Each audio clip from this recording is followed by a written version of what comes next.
Estamos en el Innova 2025. Me está acompañando en este momento Patricia Jepsen. Bienvenida, Patricia. Gracias. Patricia Jepsen, nacionalidad argentina, apellido noruego, influencia regional. ¿Sí? Gracias. Nos está acompañando en el stage principal, es la keynote speaker de el Innova de este año, ¿sí? Y vino a hablar justamente de e-commerce, ¿sí? Pero además del e-commerce vamos a tocar algunos temas relacionados con tu carrera, Patricia. Dale. A ver, yo quiero empezar por temas relacionados al mundo corporativo. ¿Cómo llegaste vos al mundo corporativo? ¿Hace cuánto más o menos? Igual Dale. tus primeros pasos. Yo empecé trabajando muy joven. Mi primer trabajo fue en la universidad donde yo estudiaba, atendiendo alumnos extranjeros, porque hablaba alemán e inglés y necesitaban que recepcionemos a sus alumnos que venían de intercambio a la UADE. Y después rápidamente me quedé en la universidad y terminé como jefa de prensa. Después me fui a Alemania a hacer un posgrado y cuando volví ya empecé a trabajar en Novartis. Ahí te diría fue mi comienzo del mundo más corpo. Después trabajé en Siemens, en Mercado Libre, en Cencosud, en Falabella, bueno, en un montón de lugares. Y hace 2 años, un día me levanté y decidí dejar el mundo corporativo y enfocarme a aportar valor desde otro lugar. Hoy soy miembro de varios directorios en México, Paraguay, Argentina, en varios países, ayudando más como advisor porque es creo que lo que yo más puedo aportar en este momento. Y además hago contenido en TikTok. He visto. O sea, Patricia, vos sos una persona que cuando inició en el mundo corporativo, voy a decir, Sí. probablemente el desarrollo de las redes sociales no era el que tenemos hoy. No existían. No existía prácticamente. De hecho, no había mail. No había mail. Había mails físicos. Claro, había cartas. Había cartas. Fax, había fax. Y faxes. ¿Cómo una persona, digamos, se monta ya con una experiencia hecha? ¿Cómo se monta sobre las redes sociales? ¿Y qué es lo que tiene que hacer? ¿Qué consejo le darías a alguien que está en este mundo y quiere montarse, digamos, sobre el mundo de las redes sociales? Bueno, yo uso todas las redes sociales hace años. O sea, LinkedIn o LinkedIn como primera. Eso no hay nadie en este mundo que trabaja en una empresa que no pueda usarla. Porque realmente es la red social por excelencia ¿no? Para conseguir proveedores, para trabajo, para lo que sea.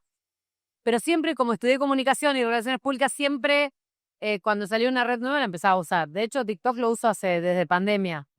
Pero me pasó algo que fue hace un año, en abril, hace un año, un poquito más de un año. Mi hija hace un TikTok mío en la cocina de casa donde yo muestro que tengo una agenda de viaje por una meta, un viaje por mes. Y explotó ese TikTok porque la gente quería saber a qué me dedicaba. Contestamos ese TikTok y ese tuvo 7 millones de vistas, que es un montón, donde yo contaba toda mi carrera y me di cuenta que había una necesidad muy importante o muy grande de hablar del mundo corporativo en TikTok. Hablar del mundo ¿no? de las empresas, de cómo ingresar, de cómo trabajar, porque hay muchos chicos que no pueden hablar de eso en su casa o que no saben con quién hablarlo. Y también siento que hay un desinterés bastante grande de los jóvenes de trabajar en empresas, como hicimos nosotros, ¿no? De hacer carrera, porque todos quieren emprender, quieren ser TikTokers, quieren ser jugadores de fútbol, que está muy bien, pero no todos van a llegar, todos van a terminar trabajando como nosotros. Entonces, hago eso, hablo sobre el mundo corporativo en TikTok, en Instagram y en todos lados. Ajá. Vamos a hablar ahora un poco sobre el equilibrio entre lo que es la vida profesional y la vida personal. Esta mañana estuvimos en una charla que dio Christian Dager, ¿sí? El promotor de este evento, donde nos hablaba un poco de ese tema, ¿no? Y lo importante que es. Y creo que vos has podido, digamos, reflexionar y llevar mucho de lo que se contó esta mañana a la práctica, ¿no? Sí, te voy a decir, no todo. No todo, ¿verdad? Yo creo que yo lo divido siempre en 3. Uno es, de hecho, cuando hago mis objetivos anuales, que los hago siempre, lo hago en 3 columnas. Una que es lo personal, ¿no? Que es lo que hablamos hoy de la mañana, la salud, la parte física, emocional, incluso toda la parte que tiene que ver con relajarte, ¿no? O sea, disfrutar. Después hay una parte que es la profesional, ¿no? Si logré un ascenso, si cambié de empresa, si logré una meta. Y después es la familiar, que también es importante, ¿no? O sea, que para mí la familiar es, no sé, si querés estar casado o no, tus hijos, tus mascotas, tus padres, ¿no? Porque la familia no es solamente los que viven bajo el mismo techo, están tus padres, tus hermanos, lo que sea. Entonces, siempre me pongo metas en esos 3.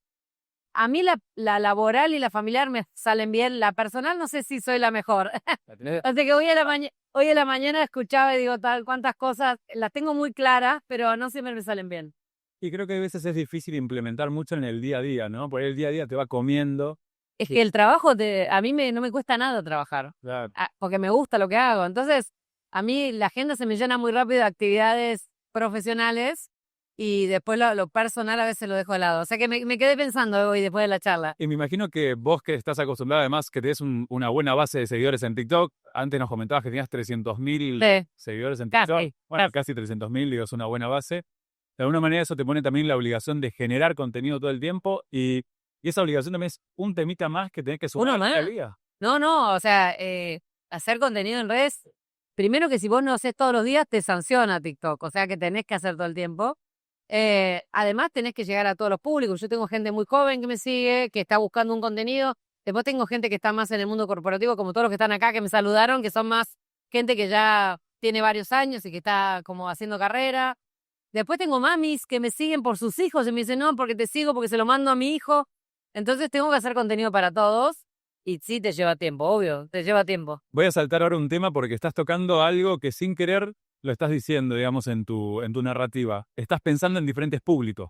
100%. Y tenés absolutamente entendido cuáles son tus públicos y de alguna manera vas alimentando esos públicos con el contenido que haces. Ahora vamos a ir un poco más al lado del e-commerce, que es la razón por la cual te han invitado a Bolivia en esta oportunidad. ¿Qué cosas están pasando en el e-commerce? ¿Cómo vinculás el tema de los públicos al e-commerce? ¿Qué oportunidades tenemos en Bolivia? Recién dabas unos datos muy interesantes de madurez del Sí. e-commerce en Bolivia. Hablemos un poco de ese tema ahora. Bueno, los datos que daba son datos que encontré. No hay muchos estudios de todos los países, lo hablamos el otro día, ayer, pero encontré que la penetración todavía es baja del e-commerce en Bolivia, con crecimientos del 20%, que no está mal. Obviamente eso tiene que ver mucho, depende cómo se mide eso, si está la inflación o no incluida, que es un gran tema. Pero creo que todavía hay muchas posibilidades. Para que se dé el ecosistema necesitas oferta y demanda. O sea, necesitas marcas que venden, que son las que más tardan en general, porque los consumidores están ahí, ¿no? El consumidor que no encuentra algo en Bolivia lo va a comprar en otro país o lo va a comprar en otro lado. Entonces, ojo con eso, porque a veces pensamos la gente no compra acá, pero consume contenido digital, consume viajes, toma decisiones de compra en internet. Entonces, creo que hoy es muy importante estar presente con las marcas en la web y obviamente encontrar todos los distintos momentos de consumo que el consumidor está buscando para darle una buena experiencia.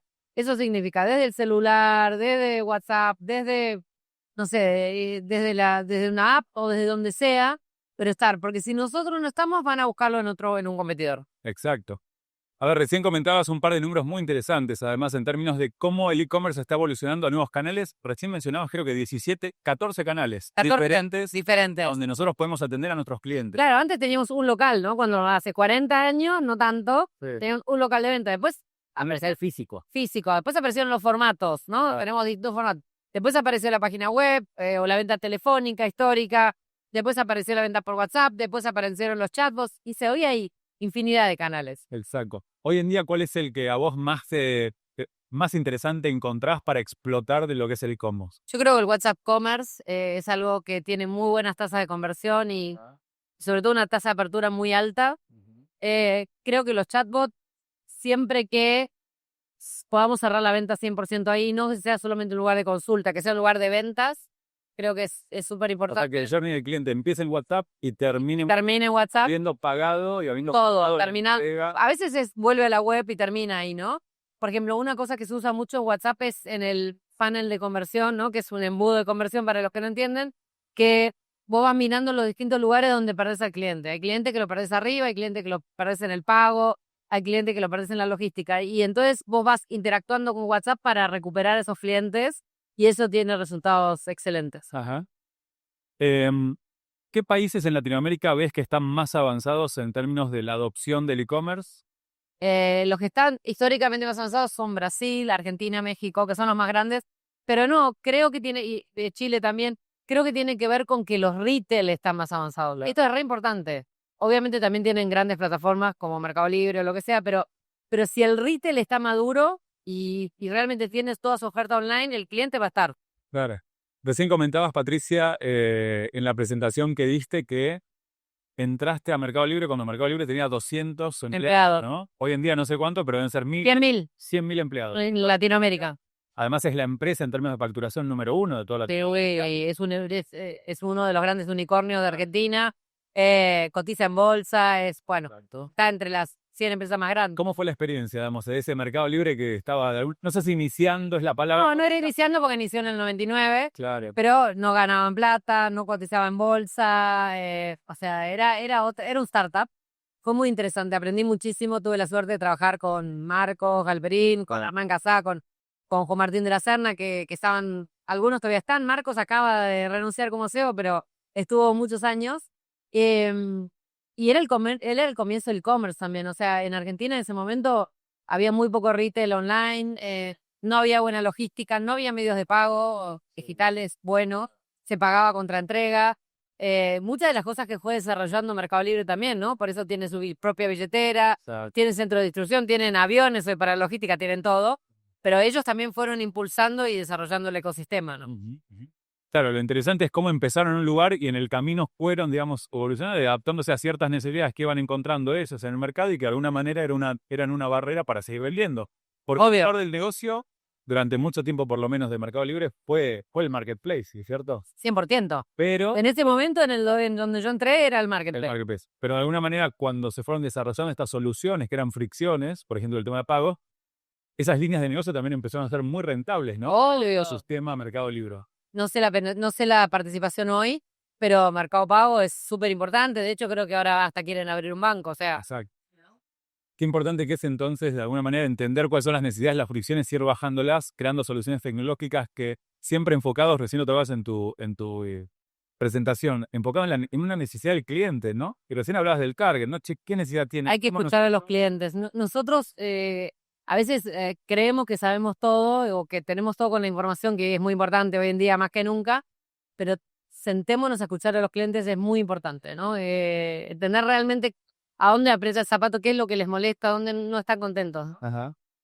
¿Qué consejo le darías a la Patricia que acaba de ir a la universidad, no tiene idea qué va a hacer de su vida, tiene ganas, tiene motivación? A ver, una de las cosas que le digo siempre a la gente joven cuando...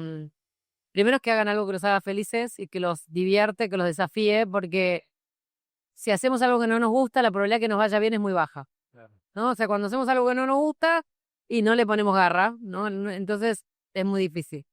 Lo segundo, que se puede tener una vida balanceada entre lo personal, lo laboral y lo profesional, y lo familiar, y que no, porque hoy en día muchas mujeres sobre todo están, digamos, desplazando la maternidad por querer romper ese famoso techo de cristal, y yo lo que les digo es no lo hagan, porque la maternidad es única, de ser madre fue mi mejor logro.